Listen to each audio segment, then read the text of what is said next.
parang suntok sa buwan. Bilang dating examiner, hirap ang mga examiner kolektahan ang rich and famous and powerful.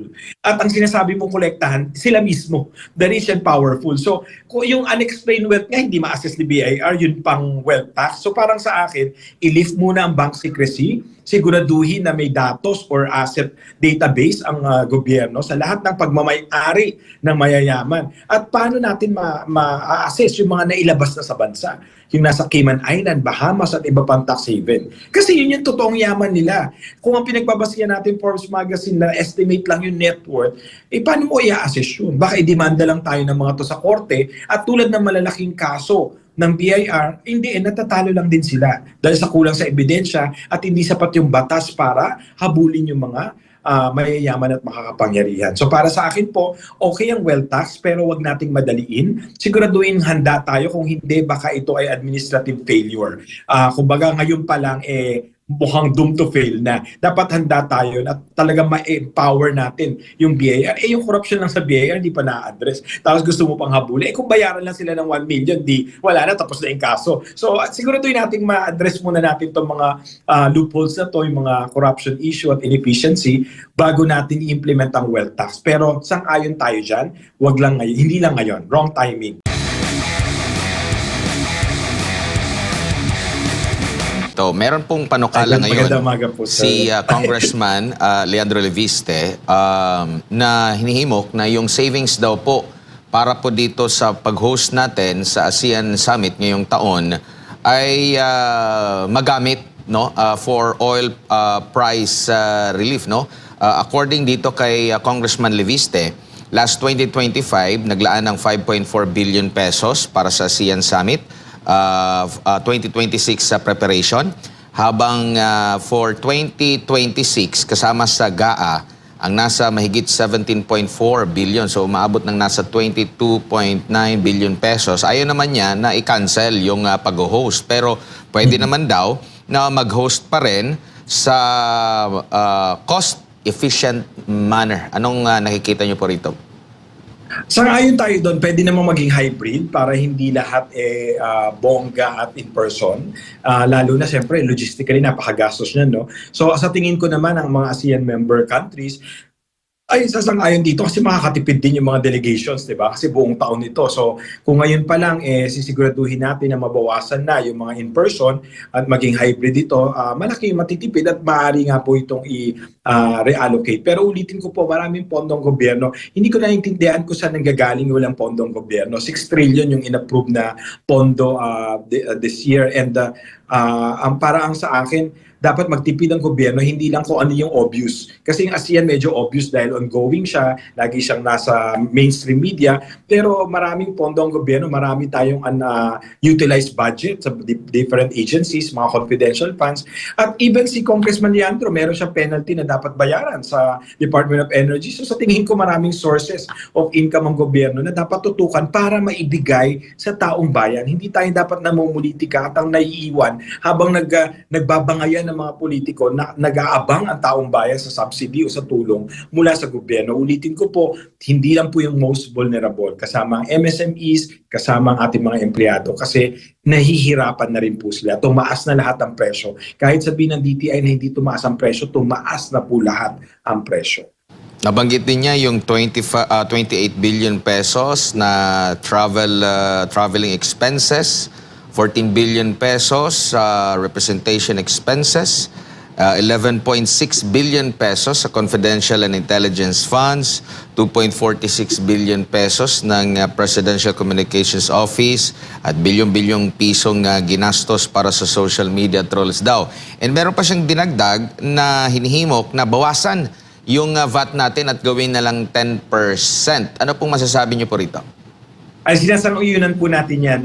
Sa ating meeting kay Finance Secretary Frederick Go, sinabi natin na medyo sensitive kasi kahit ang World Bank, ang mga international organizations na nagpapautang sa Pilipinas, sang-ayon naman sila na ibaba ang ating VAT rate kasi nga tayo yung pinakamataas at 12% sa ating mga ASEAN, sa ASEAN region tayo yung pinakamataas. Singapore at Vietnam nasa 8% lamang sila, pero ang collection efficiency nila nasa 70 to 80%. Samantalang ang Pilipinas 12%, pero ang collection efficiency natin 35 to 40%. Ibig sabihin, kahit ibaba mo ng 8% yun, baliwala kasi nga hindi naman talaga nakokolekta lahat dahil sa smuggling, tax evasion at kung ano-ano pang rason. Kaya ang panukala natin, isa sa sinabi din ng World Bank is pag-aralan yung mga VAT exemptions kasi sobrang dami ng VAT exemptions na halos wala na talaga makolektang VAT at nagagamit din yun para hindi makolekta yung dapat may VAT. So ano yung mga VAT exemptions na dapat i-retain?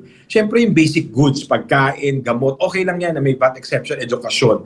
Pero maliban doon, dapat pag-isipan natin paano mas ma-maximize or mas magbebenepisyo yung mga tumatanggap ng VAT exemption nang hindi VAT exemption. Halimbawa po, yung sa senior citizen at PWD, dapat siya may pension program na ang gobyerno tulad sa mga malalaki o sa mga first world countries. Huwag natin gagawing rason na third world tayo kaya hindi natin pwedeng gawin yon. Mas kailangan natin gawin yon para direct yung benepisyo sa ating mga kababayan. So imagine niyo po kung ating mga senior citizen at PWD ay may monthly or quarterly pension whether through a cash card or healthcare card na imbis na VAT exemption lang sa restaurant, sa grocery, mas yung mapapakinabangan nila para sa kanilang kalusugan at pangangailangan, diretso na nilang matatanggap. Hindi na nila kailangan ng pera para pag bumili sila sa kami exemption. Kasi disproportionately beneficial din sa mayayaman na senior citizen at PWD yun. Kasi kung wala kang pera, wala kang exemption. So yung mga ganun po, meron na pong mag-aaral at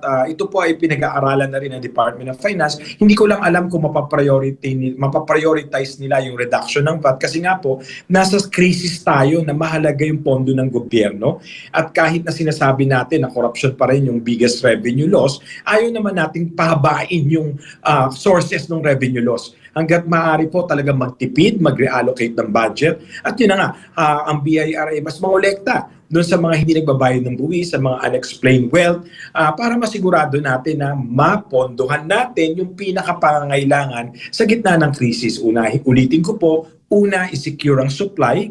Pangalawa, i-secure ang ating mga taong bayan. Hindi lang yung most vulnerable, MSMEs at mga empleyado through a tax relief. At ang long term, hindi lang alternative source kung hindi mag-invest ang gobyerno sa renewable energy. Kaya nga po tayo by end of this week ay itutuloy na natin yung roadshow kasi kailangan mag-attract pa rin tayo ng mga foreign investors sa kabila or sa kahit na may crisis kasi tayo pa rin ang talagang isa sa strategic investment destination lalo na sa China Plus One strategy. Maraming mga manufacturing firms na naghahanap ng saan sila magre-relocate dahil dun sa friction between US at China, gusto nila mag-relocate or magtayo ng mga iba pang planta nila na hindi sa China para naman ma-diversify or ma-dilute yung risk involved dahil nga lumalaki yung tension between US and China. At ang Pilipinas po ay dapat nating ma-promote bilang talagang strategic manufacturing hub. At ito'y makikinabang ang taong bayan dahil dagdag na trabaho, hindi lang investment para sa Pilipinas. Huli na lang mula sa akin, ano naman masasabi nyo doon po sa panukalang magkaroon ng wealth tax o buwis? Mataas na buwis para doon sa mga mayayaman.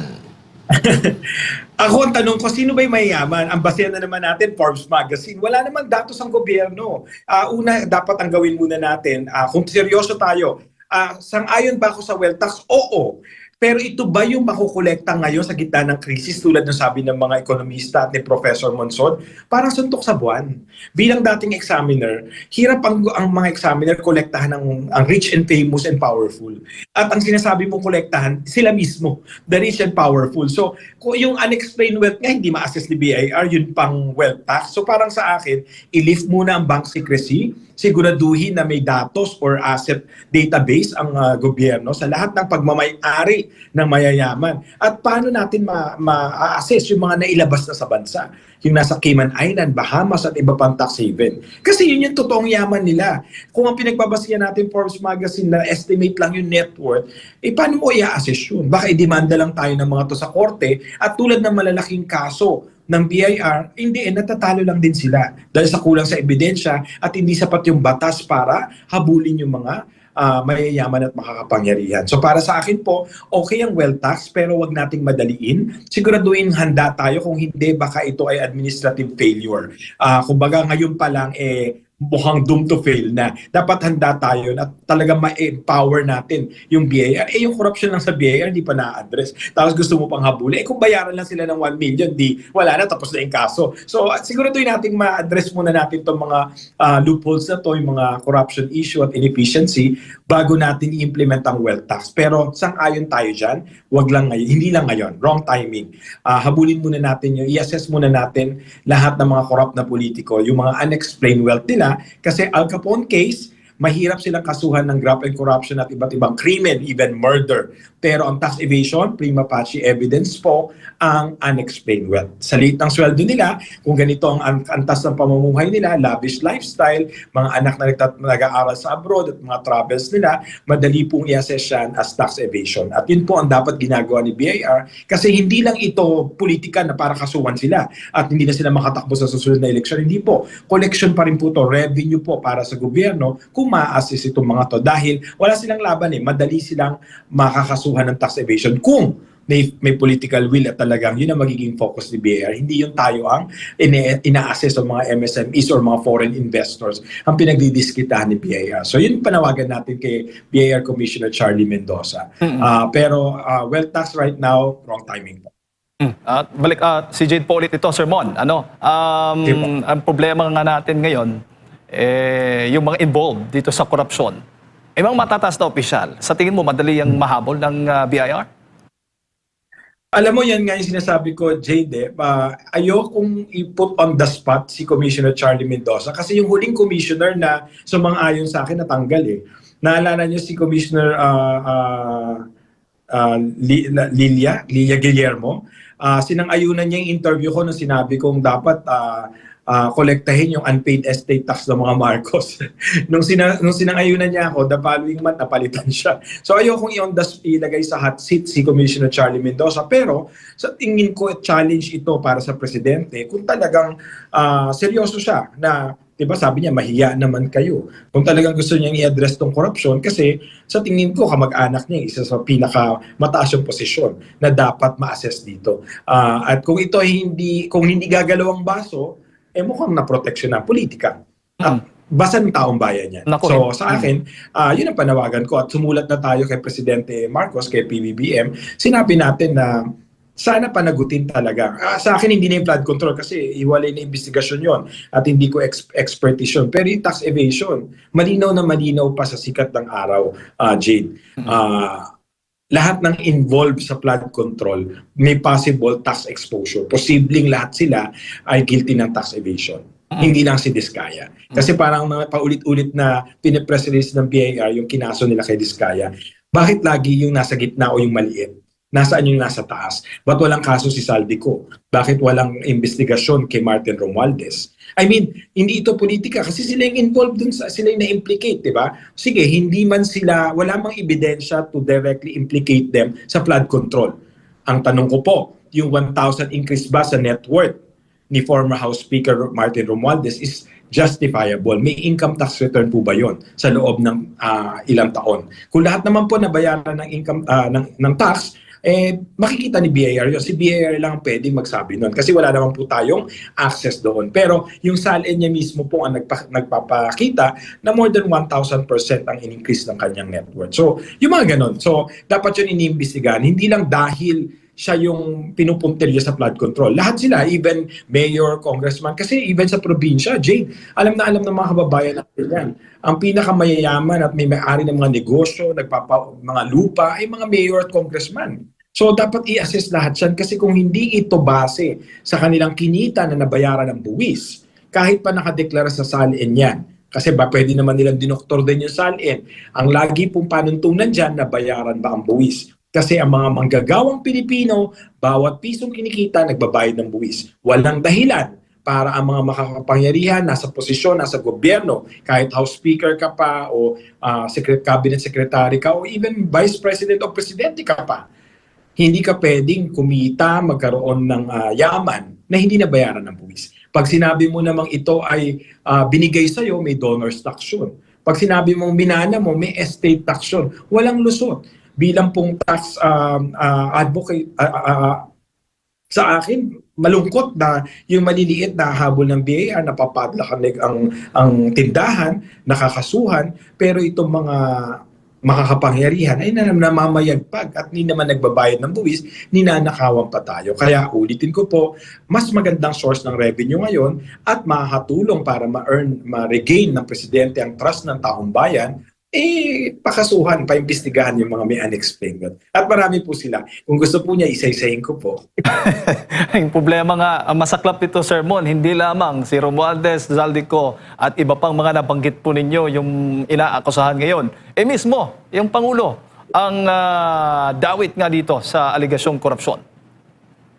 Well, ako sinasabi ko nga, political suicide naman yun kung yung i-open yung investigation sa sarili niya, diba? So, wag na nating ambisyonin yun. Pero, isang ganyan yung sarili niya sa pagkakaso sa iba. Kasi sa akin, wala nang halaga kung sino yung makasuhan. Ang sa akin, makasuhan muna. May makasuhan muna. Kasi wala pa nakakasuhan, JD. Sa akin, may makasuhan muna. Dahil obvious naman. So, yun lang. Yun parang sa akin, sa gitna ng krisis, dun mo makikita na maasahan mo ba talaga yung gobyerno sa dami ng buwis na binayaran natin. Makasuhan at maibalik yung mga ninakaw, Sir Mon. Tama po. Grabe, ang dami nun. Bilyon-bilyones, male-maleta. Yung kailangan makuha. Opo. Siguro, Sir Mon, your last message po para sa ating mga kababayan sa gitna nga po nitong krisis na kinakaharap natin ngayon. Sa akin, ayoko sabihin na dapat dahil resilient tayo magtipid at magtiis tayo. Sa akin, patuloy tayo manawagan sa gobyerno, mag-demand tayo, we deserve better, marami tayong buwis na binabayaran. Huwag tayong makontento sa barya o kung ano man ang kayang gawin ng gobyerno. They need to improve their performance, they need to expedite the subsidies, pabilisin ang responde o ang mga tulong na binibigay sa mga taong bayan. Hindi din natin dapat isantabi ang issue ng corruption. Hindi dahilan dahil may crisis. Hindi na natin tatapusin itong investigasyon sa flood control or impeachment, etc. Dapat siya tuloy-tuloy kasi in the end, it weakens our institution. Kung yung mismo mga namumuno sa atin, na pagdududahan o na question ng kanilang integridad. And at the end of the day, sana tayong mga Pilipino maniwala tayo na mabubuting tao tayo. Meron man siguro mga korap o pasaway, hindi naman yun representative ng 118 million. Ang pagkakamali siguro natin, sila yung hinalal natin na representante natin. Kaya wag po tayong mawalan ng tiwala na may pag-asa pagkatapos ng lahat ng gulo na to.